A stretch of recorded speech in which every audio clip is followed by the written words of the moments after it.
Effectivement, on change complètement de sujet, mais on va voir qu'il y a quelques rapprochements. On sait que les patients avec syndrome de Marfan, aujourd'hui, ont une espérance de vie qui est proche de la normale, même si plus de la moitié vont être opérés de l'aorte, notamment à l'âge adulte. Or, les recommandations actuelles, internationales, finalement, c'est pas tout à fait les dernières, mais ont été longtemps très restrictives quant à l'activité physique et sportive de ces patients par crainte d'une augmentation des contraintes sur une aorte fragilisée, de l'activité sportive et de l'augmentation de la tension artérielle et du risque de dilatation de l'aorte ou de dissection aortique. Et finalement, se sont focalisés pour plutôt contre-indiquer certains sports et certaines activités physiques plutôt que encourager cette activité. Et donc, on a des patients qui sont souvent très sédentaires, notamment les jeunes patients Marfan. Vous voyez que dans ces recommandations, par exemple, la Fondation américaine recommandait de ne pas dépasser une fréquence cardiaque de 100-110 battements par minute, ce qui veut dire qu'on n'autorise qu'un sport de faible intensité. Et donc, si vous cumulez absence d'activité physique et sportive et sédentarité, vous donnez à ces patients d'emblée 2 facteurs de risque cardiovasculaire. Si vous avez bien écouté, comme on l'a dit tout à l'heure, François Carré. Or, effectivement, on trouve des dissections aortiques dans des séries, notamment de mort subite. On a parlé du chiffre de 1%. Effectivement, dans cette série cohorte de sportifs adultes de moins de 40 ans, il y avait 1%, 25 patients qui avaient fait une dissection aortique ou une rupture aortique.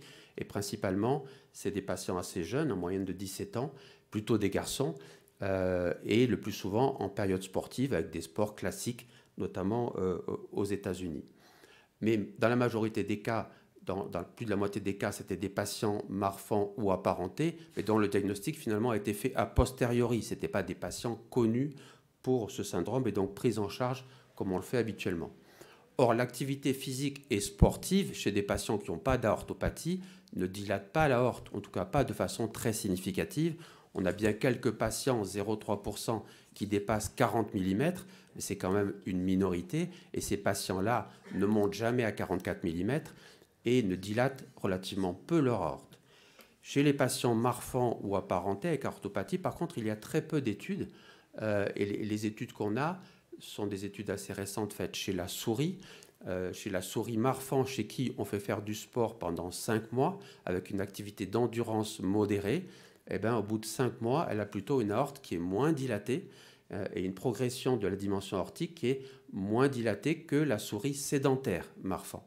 Et une autre étude la même année a même montré, a même essayé de trouver quel est le degré d'intensité de l'activité physique qui était le plus optimal par rapport à la santé aortique finalement, et a testé une activité physique entre 55 et 85% de la VO2 max, donc des activités modérées à intenses. On est intense au-dessus de 70% de la VO2, et trouvé que c'était à 55% qu'on avait le moins de dégâts, enfin qu'on a même une amélioration de la dilatation aortique, et donc moins d'altération des fibres élastiques, moins de fragmentation des tissus élastiques, et que ça améliorait même la santé aortique, ça améliorait la distensibilité, et donc il y avait même une baisse d'expression des métalloprotéinases 2 et 9, qui finalement était un peu un changement de paradigme en montrant que le sport pouvait avoir une action préventive sur la dilatation aortique du moment qu'elle était modérée, à 55%, 65%, c'est quand même une activité modérée, ce n'est pas une activité légère, sur la santé aortique. Et ce serait un changement de paradigme, ça voudrait dire que, comme les bêta-bloquants, finalement, une activité modérée pourrait être bénéfique. Et dessus, quelques études pilotes ont montré qu'une activité modérée, qui était d'inciter les patients à faire au moins 10 000 pas, finalement, par rapport à des patients sédentaires, l'aorte se dilatait moins, en tout cas le Z-score de l'aorte diminuait. Cette étude est la seule étude de réhabilitation publiée, même si une autre va être publiée, 2 autres vont être publiées prochainement, à la fois chez l'enfant dans notre équipe et chez l'adulte dans l'équipe de Guillaume Jandot. Et cette étude qui a été faite chez des patients qui avaient été opérés de l'aorte à 46 ans, 4 mois après une chirurgie de l'aorte, montrait d'une part qu'un protocole de réhabilitation améliorer les capacités physiques et améliorer la force musculaire sur un cycloergomètre, mais aussi le périmètre de marche, mais surtout améliorer la qualité de vie des patients. Quand on s'intéressait au SF36, s'améliorer la santé mentale, s'améliorer les capacités, finalement le score physique et les douleurs chez ces patients. Et donc, nous avons fait une étude sur nos patients, nos jeunes patients Marfan, 63 patients qui étaient comparés à une cohorte de témoins fournie par Pascal Amédreau, qui était alors à Montpellier, et analysée avec l'équipe de biostatistique de Montpellier, et qui montre que les patients Marfan, dont on sait qu'ils sont dans 90% fatigués, qu'ils ont une altération de leur endurance, ont une altération de leur qualité de vie qui est significative, à la fois pour le score global, mais aussi les différentes composantes, notamment de PET-square, mais aussi que leurs parents ont finalement un ressenti de la qualité de vie de leur enfant qui est altéré de façon significative. Et quand on regarde pourquoi cette qualité de vie est altérée, il existe une corrélation forte, non pas avec le score systémique, avec l'atteinte squelettique ou la dilatation aortique, mais avec la VO2 max et avec le premier seuil ventilatoire, c'est-à-dire que les patients les plus déconditionnés avaient la moins bonne qualité de vie. Et donc on a mis en place, grâce à l'association Marfan, qui est présente dans la salle, qui a financé ce projet, un protocole de réhabilitation de 6 mois, c'est-à-dire que les patients ont eu une évaluation à la fois clinique, échocardiographique de la santé osseuse, musculaire et de la VO2. Et au bout de 3 mois d'observation, on leur proposait un protocole d'entraînement personnalisé qui était assez intense, avec sur cycloergomètre à domicile. Et on les a suivis pendant 6 mois et réévalué ces différents paramètres. Et quand on regarde ces patients qui ont un peu plus de 12 ans et qui sont des vrais patients avec syndrome de Marfan, qui dans 93% des cas sont sous bêta-bloquants, qui ont en moyenne 12 ans, qui ont une aorte dilatée dans 70% des cas, on a une VO2 qui est très altérée, puisqu'en moyenne, ils ont 64% de la VO2 prédite, et que la majorité d'entre eux sont déconditionnés, c'est-à-dire qu'ils ont un premier seuil ventilatoire inférieur à 85%.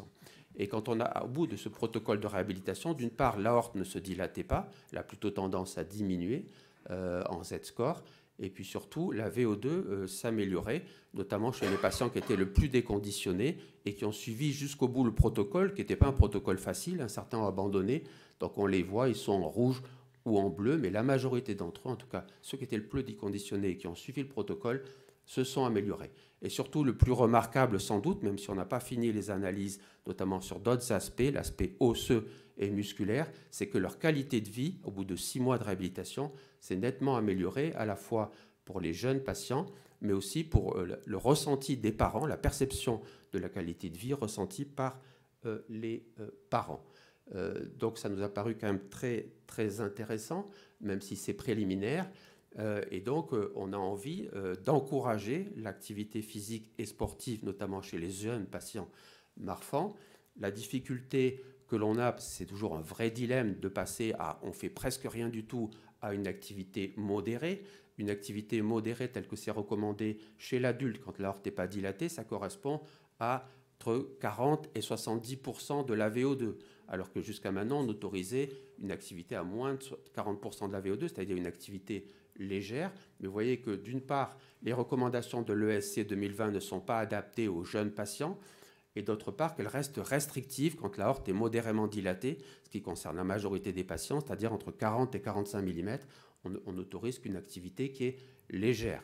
Et donc, on est en train d'y réfléchir parmi les centres de référence, centres de compétences Marfan, on en a discuté encore la semaine dernière, pour essayer d'adapter peut-être ces recommandations, mais surtout de proposer peut-être du cas par cas à nos patients en fonction de l'atteinte génétique, en fonction de l'atteinte musculo-squelettique, en fonction du sport qui est souhaité par les patients, pour finalement adapter leur activité physique et sportive. Et donc, on a commencé à le faire et à proposer des adaptations et des recommandations pour les jeunes patients, puisque avec le logiciel fait par Olivier Milleron à Bichat, nous proposons à nos patients des recommandations par rapport à l'activité scolaire en fonction de leur atteinte, notamment squelettique, oculaire ou cardiologique, pour pouvoir dire à l'enseignant qu'ils peuvent faire telle ou telle activité Et ces recommandations vont être sans doute étendues à l'activité de loisirs, mais aussi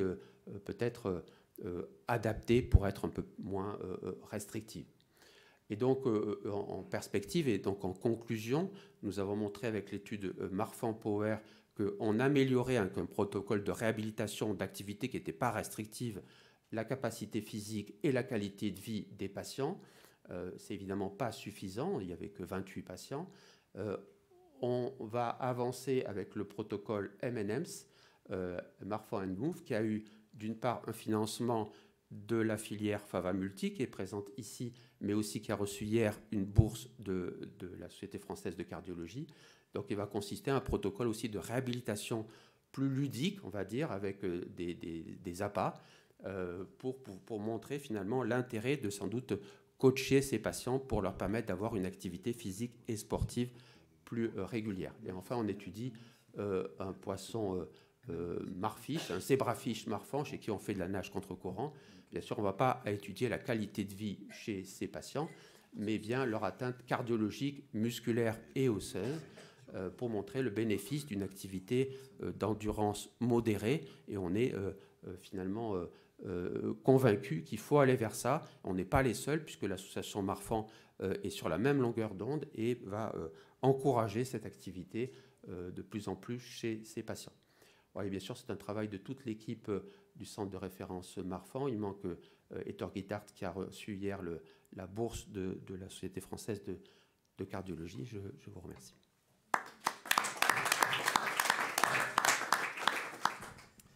Merci Yves. Est-ce qu'il y a des questions dans la salle? Merci pour votre présentation, je trouve ça super. Moi, je vois des petits Marfans en consulte dont le père ou la mère a fait une dissection aortique. Et du coup, c'est difficile de leur parler du sport parce que le père, il dit bah oui, mais moi, pendant 40 ans, on m'a jamais contre-indiqué. J'ai pu faire le sport, tout ce que je veux. Donc, moi, je m'appuie un peu sur votre fichier par classe. Là, ça m'aide beaucoup. Et je trouve ça génial, la réadaptation cardiaque que vous avez faite. Mais du coup, est-ce que vous avez des limites supérieures? Est-ce que vous avez mis des FC max à pas dépasser? Est-ce que vous avez encadré cette réadaptation cardiaque quand même? Ou est-ce que vous les laissez faire? Alors, dans les protocoles de réhabilitation, on n'est pas restrictif. Évidemment, s'ils dépassent 160 mm de mercure, on les freine. Mais globalement, on les laissait faire. Ils n'arrivaient pas à ces chiffres-là. Ils avaient 140 en moyenne de pression artérielle maximale. Ils sont pratiquement tous sous bêta-bloquants. Voilà. Donc après, oui, il faudra mettre des limites. Et c'est là sur lequel il y a de la réflexion à avoir, de savoir jusqu'où on peut les laisser. Évidemment, c'est de l'activité d'endurance. On reste bien sûr sur les contre-indications de sport à forte composante isométrique, des sports de compétition, les sports intenses ou très intenses, c'est-à-dire à plus de 70% à la fois de la VO2, mais aussi de la fréquence cardiaque, théoriquement. Mais on y arrive là, dans le protocole de réhabilitation, 80%, les patients arrivaient à 80% de leur fréquence maximale théorique. C'est-à-dire que là, on peut aussi travailler sur le traitement bêta-bloquant. Une remarque, quand tu les fais, dans tout ce que tu as montré, tu dis que tu les fais travailler à 60% du max. En fin de compte, tu les fais travailler en aérobie. Et on sait que le travail aérobie fait baisser la tension, diminue la fréquence cardiaque. Et donc, c'est des éléments qu'on connaît déjà dans le Marfan. Est-ce qu'il y a d'autres éléments que tu gagnes en dehors de la qualité de la vie pour protéger ces patients? Parce que tu montres qu'effectivement, ça protège l'aorte se dilate moins, etc. Mais c'est logique, tu baisses la tension, tu baisses la fréquence. Jusque-là, ce n'était pas forcément le dogme, c'est-à-dire qu'on se limitait à 40% de l'activité, ce qui est quand même très faible. Donc, il y avait plusieurs questions, en fait. Au départ, on partait de façon plus générale, pas que sur l'atteinte cardiologique, en disant ces enfants et ces patients adultes, ils sont fatigués et ils ont une perte de l'endurance. Et ils ont une force musculaire qui est diminuée, et on ne sait même pas si c'est une pathologie musculaire primitive ou secondaire. Et ils ont une atteinte osseuse qui est liée à l'atteinte musculaire. Donc finalement, mais dans les protocoles de réhabilitation, on ne les a pas limités. Aujourd'hui, on est plutôt effectivement à leur autoriser assez largement en dehors des sports forte composante isométrique ou de contact ou autre. Mais je suis d'accord avec toi, chez la souris, on a l'impression qu'on bloque la voie des métalloprotéinases, mais peut-être que c'est simplement par le fait qu'on a un effet de type bêta-bloquant ou mieux que les bêta-bloquants en limitant la fréquence cardiaque et la tension artérielle et donc les contraintes sur l'aorte. Voilà, une belle conclusion reste pot. Donc on va s'arrêter là. Merci beaucoup.